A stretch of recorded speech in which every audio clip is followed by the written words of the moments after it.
How's it going, everyone? Liam Caddison here, and we are on episode 2 of Attack on Titan, which I'm really looking forward to and kind of dreading because, yeah, like I said, I was not expecting that level of darkness for Attack on Titan, but you might notice things are a bit different with this edition. The fact that I'm reacting to the sub version for this episode, it's because I tried experimenting the first episode again under the sub, and I'm going to try and wing it. It's not, I know this might kind of contradict to what I was saying in the introduction to my last episode, and I do have faith in my friend Kelly, but I don't know. I noticed the dialogue was a lot easier to pick up upon for the sub. I don't know. I felt there was a bit of a difference in the sub when I watched episode 1.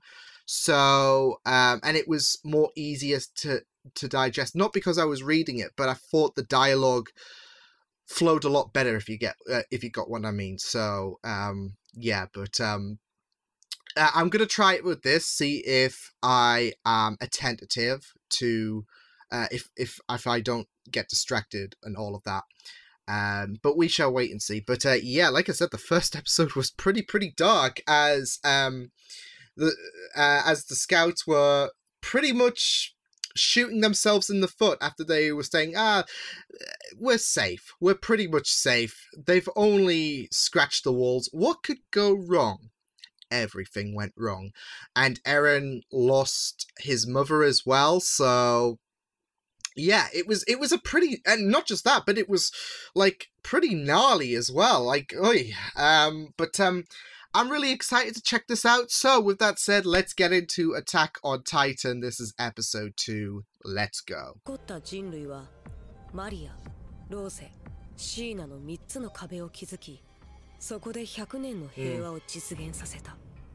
this is like the remaining remnants of humanity. Boy.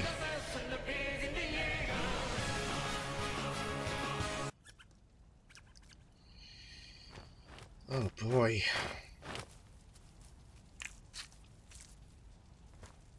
Great. There's certainly a murder.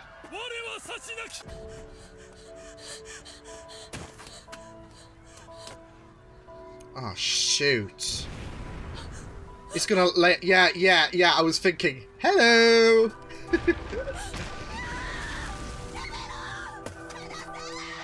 I was gonna say, surely that should break... Like, the size of his fingers should break a skull.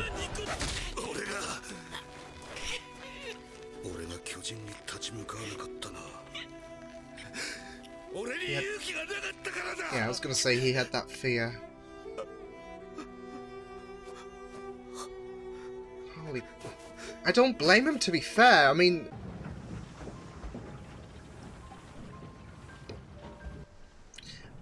I'm sure they could access the seas, like... That would be terrifying.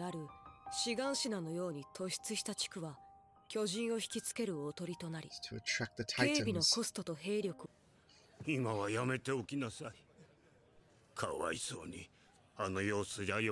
Yeah, you can. And it's something you will never ever forget, no matter how long it will be. I mean, it would... Jeez.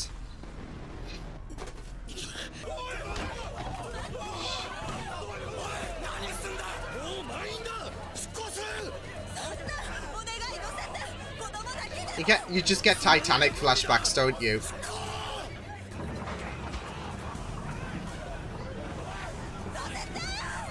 Except I probably would be frozen rather than eaten.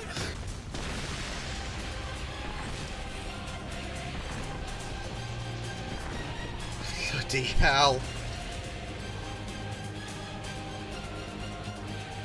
Oh my god. How does that look more terrifying than the others? I think it's the eyes. Oh my... No.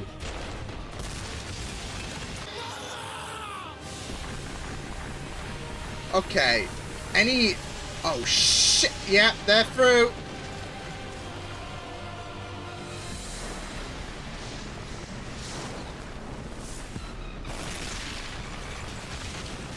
That is... Oh my god. I'm surprised humanity's still existing with this big shit. Holy shit.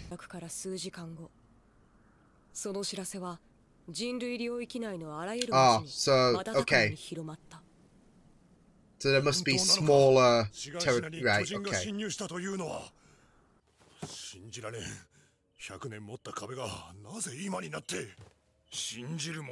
Nothing lasts forever.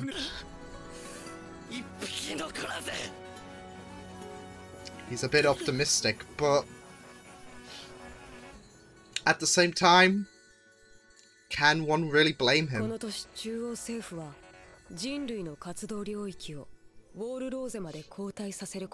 idea. Holy shit!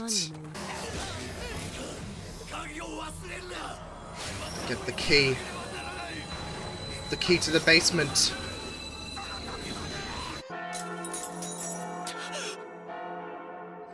So he's having more of those crazy flashes in his...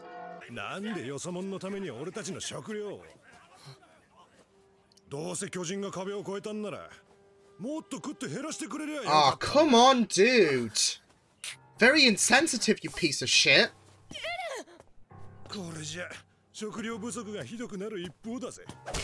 Ooh! I don't blame him.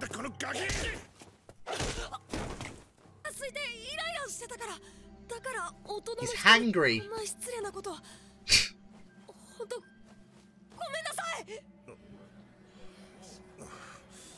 At least Armin's trying to defend him, which is good.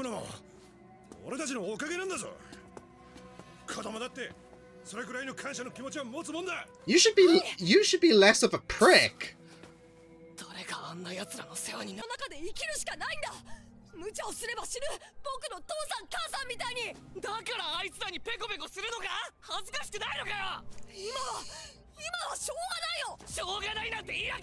Oh, Eren.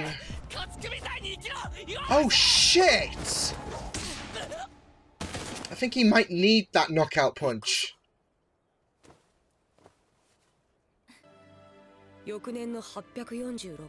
Oh, we're doing a bit of a time jump.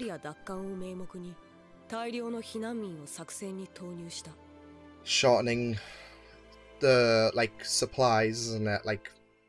So it doesn't create more of a shortage on food. Ah, Armin.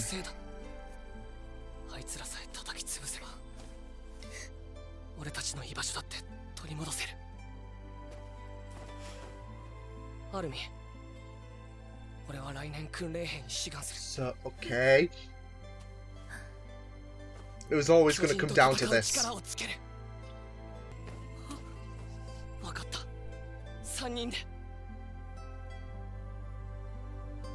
Let's kick giant ass! Well, try to.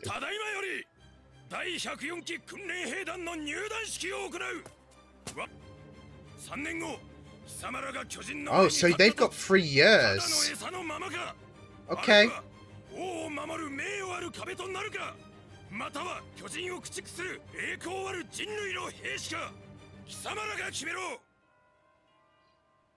Either shape up or ship out of life. Holy dang, is he... So we're going for a bit of a time jump, which is pretty rad, it seems. It seems like that is appropriate, I feel, because he's just a kid at the end of the day, so yeah, but dang. So that was a pretty interesting, like I said, a conclusion to, I guess, the first to the setup of Attack on Titan, and how it's gotten Eren to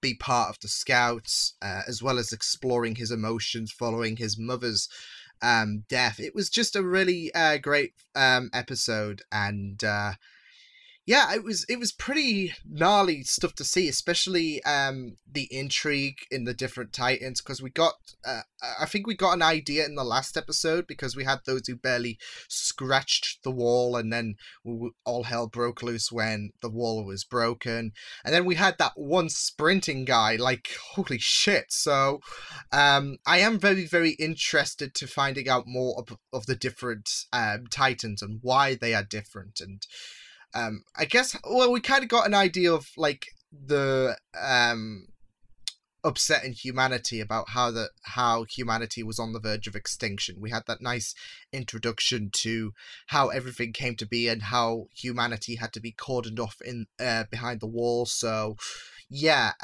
it was really great going into more depth about how humans have to put up with this. And yeah, but it was pretty interesting stuff to see, especially the evacuation bit, and it was giving me Titanic vibes, like where only so many people could go on the boat, exit this hellhole. Ironic, the iceberg, but yeah, it was also pretty great to go into Eren's emotional status, because I do not blame him whatsoever for vowing vengeance, but Mikasa smacking some sense into him was also advised, because I thought he was going to launch at Armin. After Armin was trying to give him some common sense, and Eren was like, I don't want to leech off these people. These like people are like weak, etc. And I want to be a difference. I want to show them. Well, I wouldn't say I wouldn't say. I will be inspirational, but he was lecturing them for their weakness, and especially since he heard that comment about I don't see why the outsiders weren't eaten. We should have just left them. So there is some kind of some discrimination going on now that they are all banded into this backup city, which is proving to be a very, very costly scenario, as evidenced by the fact that the government had to put out, like, what was it, around 200,000 people, and only 100 came back. But it did help out those the supplies, the food shortages. But it's still pretty sad stuff to see. But yeah, I cannot blame Eren for being upset. I mean, he's just literally watched his mother die. Not just that though, but in a very, very grim way as well. But not just that though. It like seeing something like that, and well, he also gave a lecture to, I think it was Hans, wasn't it? I think that that's who he is. But he gave a lecture for them not doing their jobs right in the first episode. And then he's got this "I told you so" thing, and the same person, he thinks, like Eren thinks he failed his mother. He was weak, but he had a lot of courage by admitting I was a coward, and I honestly can't blame him, especially with the sight of those titans. It does invoke some nightmarish thoughts. So yeah, but I think Mikasa needed to slap some common sense into him, especially with what his mother said to Eren, that you need to survive. And like I said, it was already a task in the city anyways. So yeah, but it was a pretty stellar episode. I really enjoyed not just the fallout of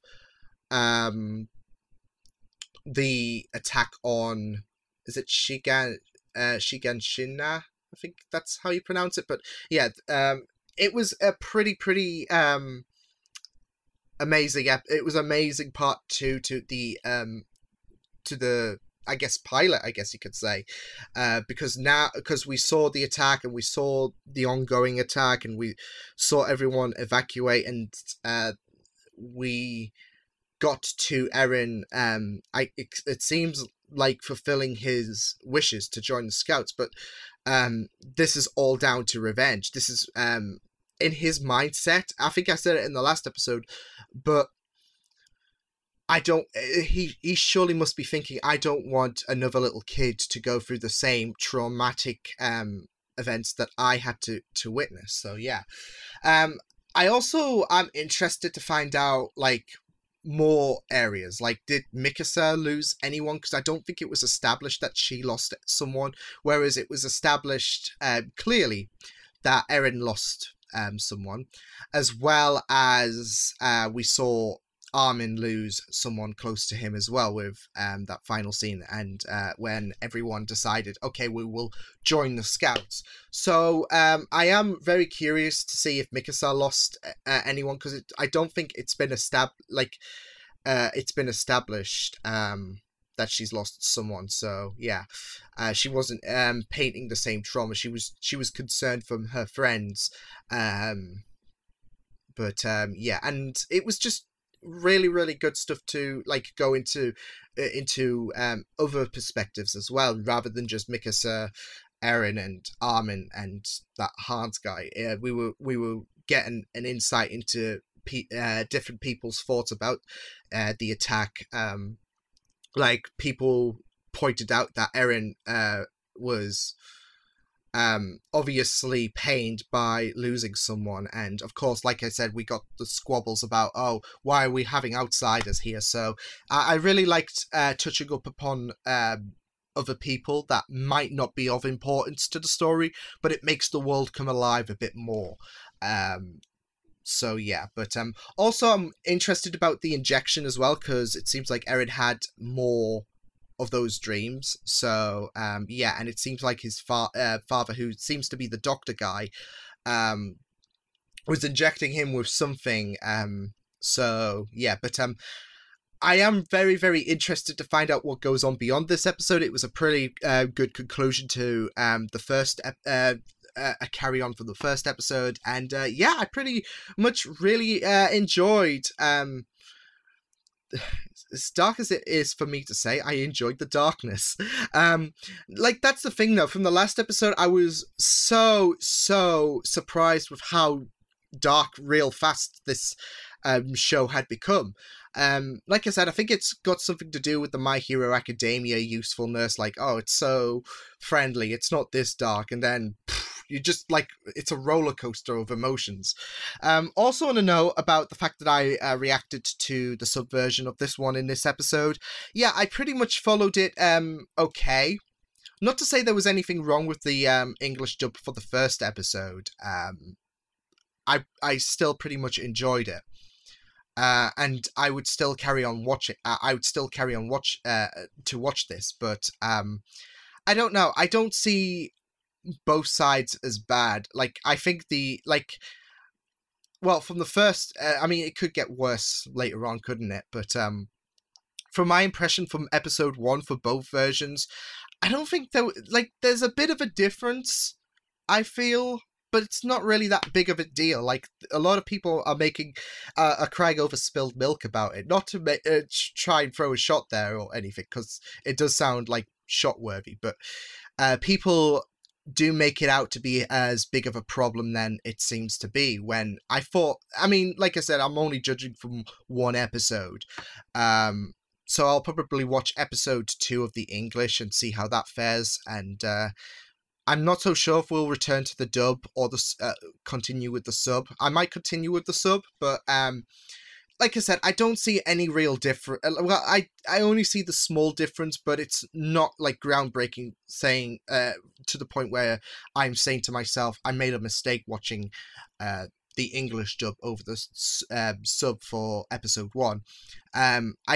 It was still pretty enjoyable. The voice acting was still pretty great, but I did love the passion in the voice acting for the sub. So I really enjoyed that dynamic about it, about the subversion. I felt like there was a roaring passion, and the English dub does have that passion. It's not weak voice acting, but I don't know. I just really loved the ferociousness in the passion for the sub. So yeah, but personally, I'm not fussed either way. But I know it's a pretty big talking point in the community, evidently. So yeah, but I don't see a real difference. And like I said, I do trust my friend Kelly so much because she's a huge fan, and she says there's no difference. So, and I do agree based on episode 1, but like I said,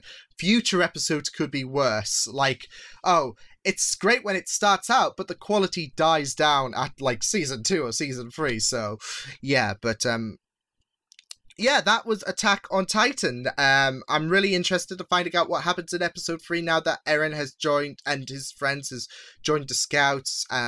So it will be very, very interesting to follow his story as he tries to exact revenge. But that was Attack on Titan episode 2. So yeah, I will see you guys next time. Hope you guys enjoyed this reaction. You can check my videos on the right if you want to check out more of my content. You can also subscribe to my media feeds and channel if you want to. Hope you guys enjoyed this reaction. Hope you guys take care, and I will see you guys next time. Toodles!